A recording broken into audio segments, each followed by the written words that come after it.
Ini Pak Kasih Ekbal, Pak Hamzah, dan Ibu Wakil RW Bu Yana, Pak LMK, Bapak perwakilan dari RW 234, RT, juga perwakilan ya Pak ya, para Ibu PKK, Gaudis, ada Satpol PP, dan khususnya Ibu Kader Jumantik yang punya acara utama ya hari ini ya. Alhamdulillah pagi ini cerah, kita masih diberi sehat, bisa berkumpul di Sekretariat RW 01 ini dalam rangka kegiatan PSN. Terima kasih banyak atas kerjasamanya Ibu Kader Jumantik dalam menjaga lingkungan kita di Kebun Manggis. Walaupun kemarin kita sempat 2 kali dipanggil ke kantor wali kota untuk dapat selempang, mudah-mudahan itu jadi pemberi semangat bagi kita bahwa dengan warga kita yang kecil, jadi sedikit pun kita akan terpantau gitu. Artinya kita harus lebih waspada dalam menjaga warga kita, karena mungkin kalau di tempat lain, kelurahan lain kasusnya tinggi tapi dia pembaginya banyak, akhirnya indeksnya itu tetap rendah. Tapi kalau kita kemarin cuma 3 langsung naik kasusnya. Jadi ini membuat kita agar lebih hati-hati dalam menjaga lingkungan kita. Nah, tapi dalam minggu kemarin sebenarnya ada 3 kasus yang dilaporkan, 2 dari web, 1 dari laporan warga. Semuanya udah ditindaklanjuti oleh Suster Erni sebagai PJ-nya di Puskesmas Kelurahan. Yang pertama itu ternyata bukan di wilayah kita, tempat alamat. Yang kedua, ada nama yang sama kebetulan di RW 4. Kalau untuk namanya sama, nomor telepon yang kebetulan juga warga kita itu, tapi nama ibunya beda ya. Nama ibunya beda, masa rawatnya beda.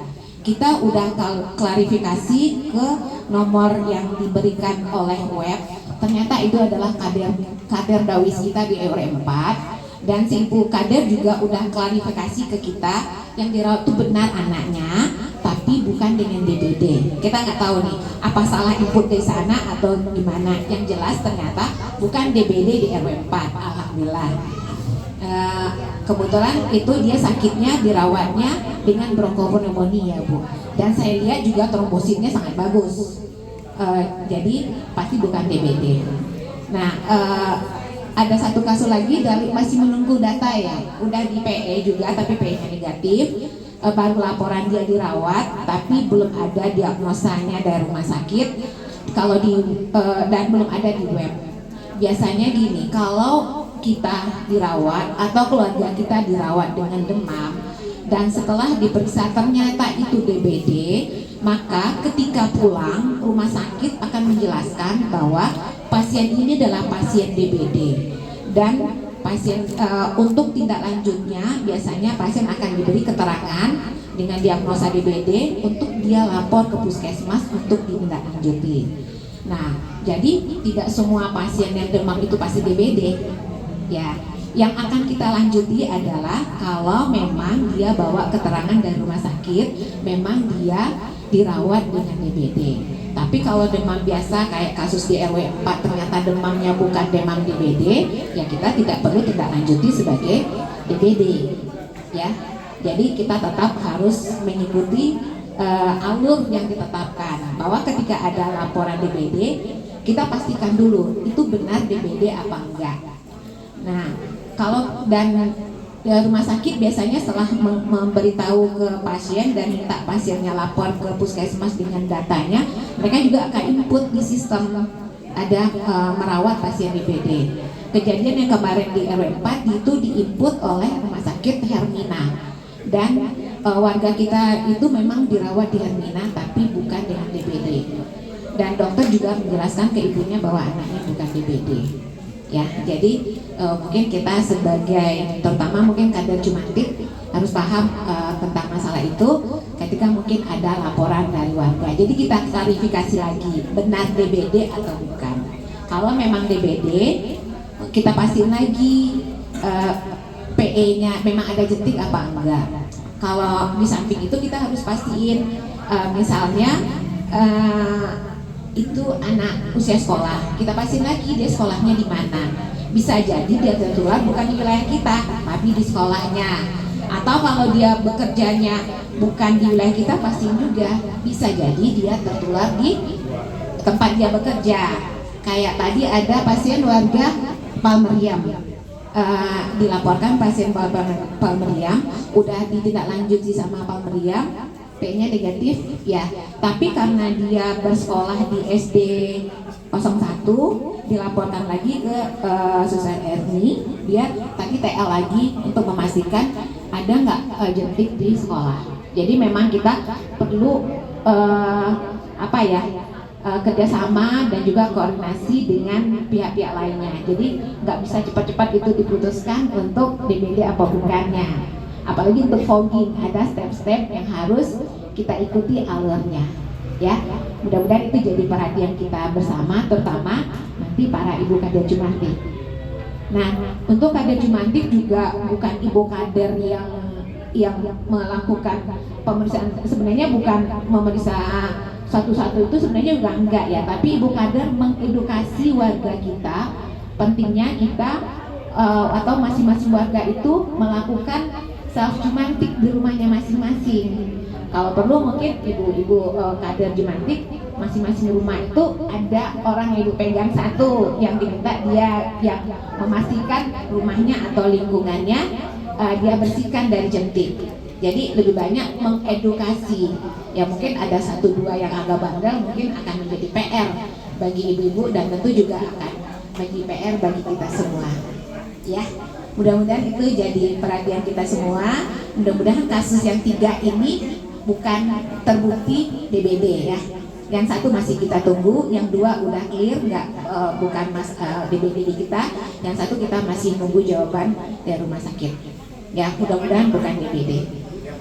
Nah, untuk IFA saya juga minta tolong bantuan dari ibu kader sambil keliling mengedukasi lagi, terutama mungkin sasaran yang ada di RT masing-masing ya. Jadi kalau nanti Bu Lurah minta untuk diajak untuk IFA, yang diajak itu udah langsung orang per orang, jadi bukan di-share di grup. Di-share di grup saya yakin belum tentu dibaca, belum tentu dibuka juga gitu. Jadi mungkin ketika Bu Kader keliling, Bu Kader kan keliling masuk ke rumah-rumah kan ada sasarannya sambil ngeliat, Bu, udah IFA belum? Oh belum, kenapa? Ditanyakan. Jadi kami mendapat jawabannya emang sesuai yang Ibu tanyakan, dapatkan dari ibu tersebut.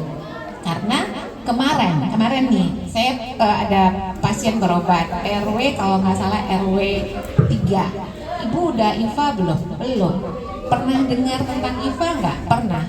Terus kenapa Ibu IFA? Jawabannya apa? Karena di lingkungan saya nggak ada yang mau IFA.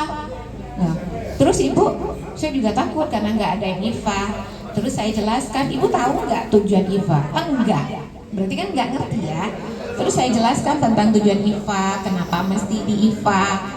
Terus akhirnya si ibu itu mau IFA, langsung di IFA. Dan terus saya tanyakan, kan dia nggak mau takut. Ibu setelah di IFA, benar gak ketakutan yang ibu bayangkan itu ternyata seperti itu enggak? Jawabannya enggak, ternyata biasa aja. Nah ibu udah diperiksa, ternyata hasilnya bagus. Gimana ya berasakan? Ya alhamdulillah saya senang. Jadi ternyata masih ada yang seperti itu. Nah, mungkin Bu Kader Jumantik yang lebih banyak dapat ilmunya di sini, tolong edukasi ke warga, bukan sengaja ngajak IFA aja, tapi kenapa IFA itu penting, Ibu jelaskan. Kenapa kita harus IFA? Ya, dengan begitu, jadi warga kita jadi paham. Jadi mudah-mudahan mereka nggak takut lagi. Mereka takut karena nggak paham. Sebenarnya mungkin bukan juga hasilnya. Kalau kita bisa menjelaskan hasilnya itu bisa diketahui lebih cepat, kan harusnya akan lebih baik. Ya, benar nggak Bu? Bisa nggak saya nitip nanti untuk edukasi Bu Kader Jumantik di masing-masing sasaran di RT-nya masing-masing aja. Bisa nggak Bu? Bisa? Untuk para kader Dawis, untuk mengedukasi kader warga yang binaannya aja minimal. Misalnya satu binaannya sasarannya kayaknya nggak banyak ya, paling 10 ya Bu ya. Maksudnya sasaran. Yang 10 itu yang 3 udah IFA, yang 7 ini kenapa? Tolong diedukasi, kalau memang ada masalah dilaporkan masalahnya apa. Saya yakin nggak sama semua masalahnya. Ya, saya tunggu ya Bu. RW 1 ada 200, yang 200 itu yang mau berapa orang, yang tidak mau itu kenapa, saya minta alasannya nanti dirinci, minta tolong ke kader Dawis nih ya Bu ya. Ya, terima kasih untuk nanti kerjasamanya kita. Nah, ini ada gawean baru lagi nih, minggu depan. Apa Bu? Minggu depan apa Bu? Pin apa? Pin polio. Kenapa polio penting? Kenapa penting? Apa yang ditakutkan dari polio? Bisa terjadi lumpuh layu.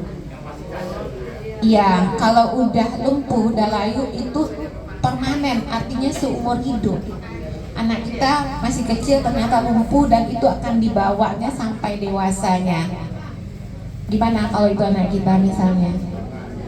Jangan sampai ya. Jadi polio itu menyerangnya, yang harus jadi perhatian kita itu umur sampai 15 tahun. Kalau misalnya ada di warga kita yang sehat-sehat aja tiba-tiba lumpuh umur di bawah 15 tahun, segera laporkan ke puskesmas. Karena itu akan kita tindak lanjutin apakah itu karena polio atau bukan. Kan sebenarnya 2014 kita udah dianggap bebas polio ya. Cuma karena cakupan imunisasi kita rendah, terjadi lagi kasus polio. Salah satunya yang tahun 2022-nya di Aceh. Terus ada lagi di Papua, di Jawa Timur.